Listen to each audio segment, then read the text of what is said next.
Assalamualaikum warahmatullahi wabarakatuh. Sobat Hukum Indonesia, salam hormat. Terima kasih telah menonton kembali channel ini. Saya Arfan Purnama, sahabat hukum Anda, akan membagikan cerita-cerita hukum yang inspiratif dan edukatif. Semoga cerita kami bisa memberikan manfaat yang menyenangkan bagi Anda.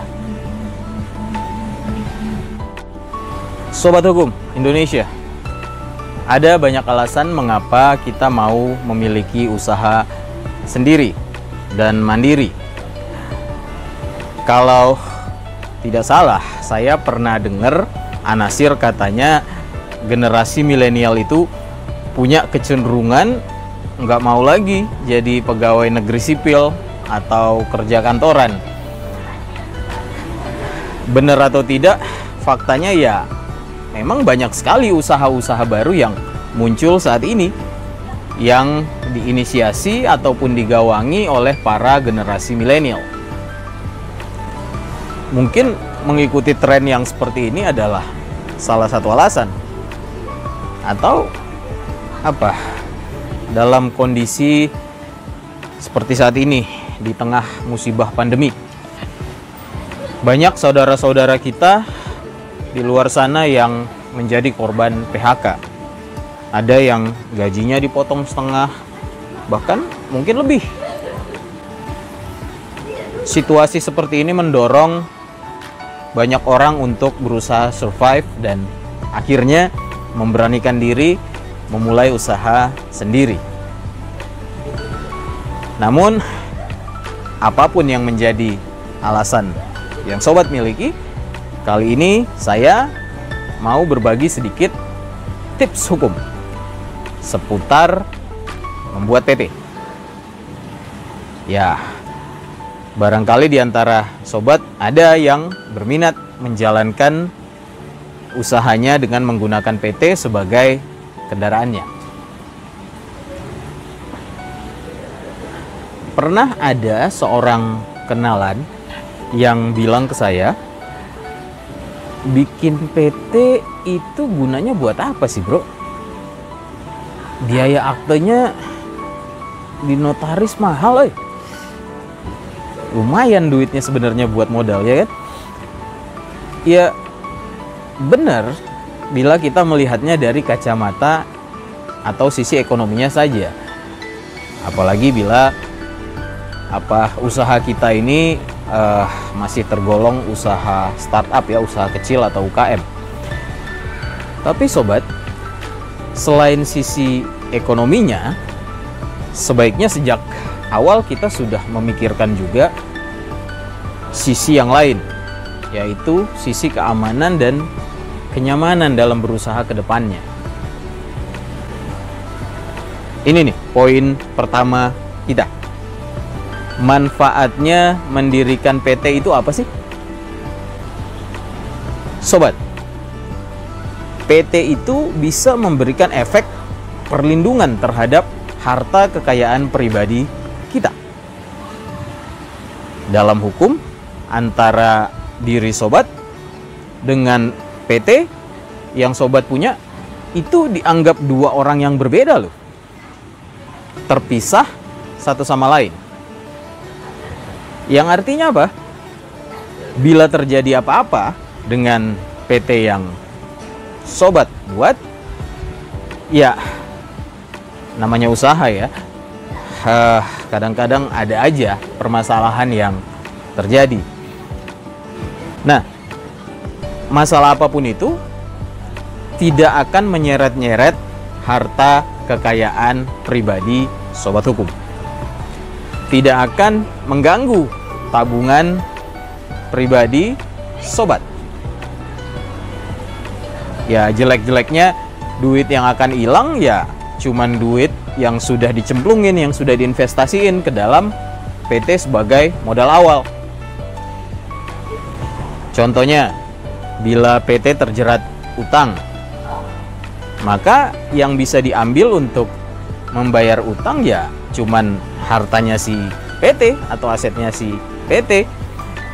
Sobat sebagai pribadi atau orang yang memiliki PT nggak bisa dituntut untuk ikut bayar utang. Bila hartanya PT udah nggak ada, misalnya gimana? Ya udah, bye. Itu adalah resiko buat yang ngasih utang. Tuh, aman kan? Tapi ingat, ada pengecualiannya sobat. Ya, sejak awal sobat bisnis harus dengan etikat baik. Jangan tipu-tipu. Kalau tipu-tipu, punya PT juga nggak ngaruh. Tetap aja, duit pribadi sobat masih bisa dikejar.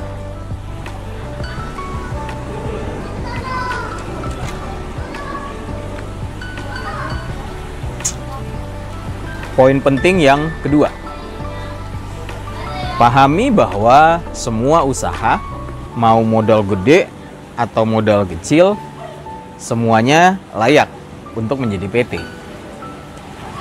Batasan bahwa bila mau bikin PT modal minimumnya harus sekian, itu udah nggak ada. Itu problem lawas lah ya. Sejak tahun 2016 yang lalu, pemerintah sudah bukain pintu. Berapapun modal usaha yang sobat miliki, sobat bisa tetap mendirikan usaha dengan menggunakan PT. Misal, kita bilang aja modal yang dibutuhkan untuk memulai usaha adalah 10 juta rupiah. Daripada keluarin duit 10 juta secara langsung dari dompet pribadi, mending bikin PT-nya dulu. Duit 10 juta itu kemudian disetorin ke dalam rekening PT yang udah sobat buat. Nah, nanti mulai bayar-bayar buat beli-beli ya pakai nama si PT. Misal beli apa? Beli ATK, beli laptop, printer, atau apa? Tepung buat bahan kue misalnya. Ya. Ya, yang beli ceritanya sudah bukan sobat lagi, tapi atas nama PT di mana sobat duduk di dalamnya sebagai direktur. Cih, ngeri bos, direktur. Oke, lanjut ke poin penting yang ketiga. Mengenai biaya buat akte PT. Jangan khawatir, pemerintah udah bantuin ngefikskan dan menyeragamkan biaya pembuatan akte buat usaha-usaha kecil. Biaya notarisnya nggak mahal kok sekarang. Nggak seperti dulu, mau PT modal kecil, modal gede, beberapa tahun yang lalu emang ya mahal. Untuk area Jabodetabek aja misalnya, rata-rata notaris itu bisa matok tarif main di sekitar 6-10 jutaan untuk satu akte PT. Tapi sekarang harusnya udah enggak. Bila usaha sobat kira-kira modalnya di bawah 25 juta rupiah, biaya aktenya cuman sekitar 1.030.000 rupiah. Biaya bikin akte ini bisa sobat masukin ke dalam hitung-hitungan modal awal. Bila modal usaha sobat berkisar antara 25 sampai 500 juta, biaya notarisnya cuman 3.030.000 rupiah. Dan bila biaya modalnya antara 500 juta sampai dengan 1 miliar, maka biaya notarisnya cuman sekitar 5.030.000 rupiah. Pemerintah sudah menetapkan tarif ini. Notaris nggak boleh narik tarif yang lebih gede dari tarif yang sudah ditetapkan pemerintah. Untuk UKM apalagi. Untuk peraturannya yang dari pemerintah nanti akan saya taruh di kolom deskripsi ya, just in case teman-teman butuh. So, sobat kepada notaris tinggal info saja kira-kira nominal modal usaha sobat itu berapa, dan minta agar tarifnya sesuai dengan aturan tarif dari pemerintah ya. Nah, yang terakhir, poin penting yang keempat, buat kesempurnaan pembuatan akte PT Sobat. Carilah notaris, selain notaris yang biayanya sesuai dengan tarif pemerintah tentunya, sebaiknya notaris yang dipilih adalah notaris yang mengerti tentang pembuatan nomor induk berusaha. Ya, paling cakep bila bisa sekaligus membantu sobat membuatkan atau paling tidak mengajarkan cara membuat nomor induk berusaha. Istilahnya dipaketin, bikin akte plus buatin atau ajarin buatin NIB. Soalnya bikin NIB ini masih susah-susah gampang memang buat kebanyakan masyarakat kita. Buat sobat yang belum tahu NIB itu apa, gini, gampangnya di negara kita sekarang itu semua usaha harus punya nomor induk. Mirip-mirip seperti nomor induk yang ada pada KTP sobat. NIB ini nantinya akan sangat terkait langsung dengan perizinan usaha yang akan sobat urus ke depannya. Bila ada kesempatan nanti saya akan cobalah kita cerita-cerita tentang NIB lebih banyak. Kenapa sebaiknya bikin akte PT harus sepaket sama NIB-nya?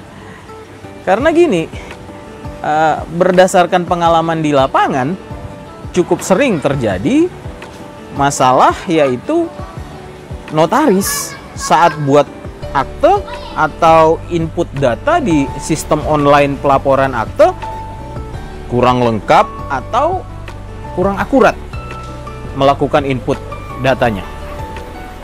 Misal, paling gampang, kurang akurat input data nomor KTP sobat. Atau apa? Salah input bidang usaha PT sobat. Akhirnya apa? Pada saat kita mau mencoba apply sendiri untuk mendapatkan NIB, sistem NIB-nya bermasalah. Permohonan NIB itu pun akhirnya harus ditolak, terhambat. Nah, biar kita nggak ruwet belakangan, ya udah paling bener emang bila bikin NIB-nya sekalian dibuatin atau dibantuin deh sama si notaris bersangkutan. Ya, tujuannya agar selain si notaris bisa sekalian lebih ikut bertanggung jawab terhadap akurasi input data, ya buat jaga-jaga juga. Kita nggak keluar tambahan biaya apa-apa lagi bila ternyata beneran data aktenya harus diperbaiki kembali. Perbaikan data akte itu masih harus kena biaya lagi soalnya dari pemerintah. Masih dikenakan biaya pendapatan negara bukan pajak. Nah, notaris yang salah input kok kita yang kudu bayar ya, agak nggak lucu gitu ya. So, sejak awal jangan lupa tanyakan lebih dahulu, pastikan dan konsultasikan mengenai NIB ini dengan notaris yang sobat pilih ya. Oke, tonton terus channel ini sobat. Gitu dulu aja dari saya, cerita hukum, ngobrol hukum sambil santai. Wassalamualaikum warahmatullahi wabarakatuh. Salam hormat.